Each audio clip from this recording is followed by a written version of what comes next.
こんにちは、発酵調味料教室シンプルブルーライフの早川です。今日はですね、ひしおの活用方法第3回目をやっていきたいと思います。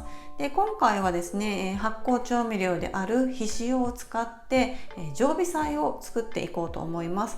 で、いろんな常備菜作ることができるんですけれども、とりあえずですね、今回は1種類作っていきたいと思います。まず、ひしおですね。こちらをいつものように少し混ぜます。中から結構水分がぶわっと吹き出してきますね。結構表面固まってるんですけども、中にいっぱい水分があります。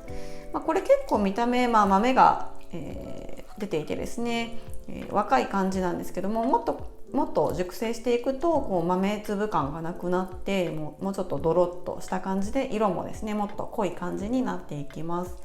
で、今日はこの状態で仕込んでいきますが、今日作る常備菜はですね、ご飯のお供である、ご飯ですよっていう商品があると思うんですけども、あれに似たようなものを作っていきたいと思います。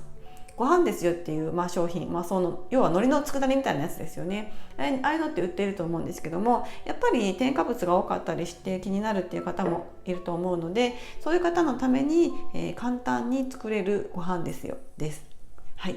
で、入れるものはこちらですね。乾燥の青さと乾燥のこれはわかめです。これどちらもスーパーで簡単に手に入るものだと思うので、これを使っていきます。もう、混ぜるだけなんですね。なので、まずはこの青さを、器に入れていきます。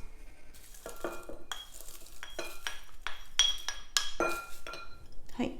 そしてわかめも入れていきます。わかめちょっと袋の上からパンパン叩いたりして細かく砕いた状態にしてます。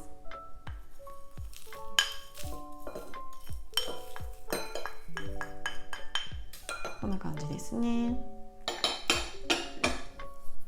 で、ここにまずこれ甘酒ですね。手作りの甘酒です。これを入れます。分量は本当に適当ですね。はい、こんな感じで乾燥の青さとわかめに、甘酒を混ぜたところですね。で、若干これでしんなりします。で、ここにですね、ひしおを入れていきます。ドボッと。これも適当に入れて、味を見ながら調節していきます。で、これつぶつぶ感とかが嫌だったりする場合は、これ混ぜた後ミキサーで、潰していただければいいかと思います。こんな感じですね。もうちょっとひしを入れます。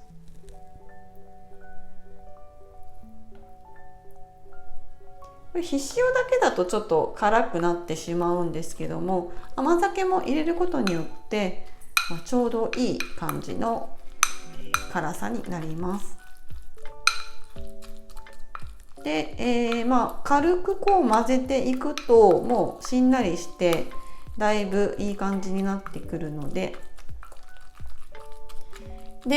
これをこのまま置いといてもそのうちですね、しんなりしてきて、まとまってきますし、ちょっとやっぱりこの麦の粒とかが、気になるっていう方は、もうハンディブレンダーとかでガーッとやってしまえば OK です。本当に混ぜるだけ、簡単ですね。で、こんな感じの見た目なんですけど、見た目ちょっとそのご飯ですよっぽくはない感じなんですが、これですね、もうちょっと熟成したひしおを使ったり、するとか、あとはこの仕込んだ後冷蔵庫で寝かしておくと馴染んできて、だいぶそれらしい、それっぽい感じになってきます。ミキサーとかかけていただくとよりご飯ですよっぽい感じになりますね。はい。ということでこんな感じです。で、これ作ったら、必使用自体は常温保存なんですけども、作ったら容器にですね入れ替えて、冷蔵保存します。こんな感じで。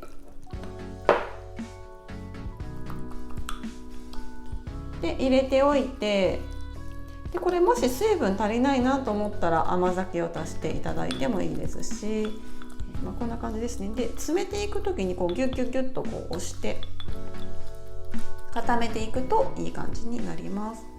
はい、こんな感じですね。で蓋して、でこれ冷蔵庫で、長期保存可能です。はい、ということでですね、すごく簡単にこのご飯のお供というものを作ることができます。これめちゃくちゃ美味しいんですよ。本当にすごく美味しいし、これさえあれば、本当にこれと白米さえあればもうお昼ご飯それでいいやっていうぐらい栄養成分もたっぷりありますし、めちゃくちゃ美味しいです。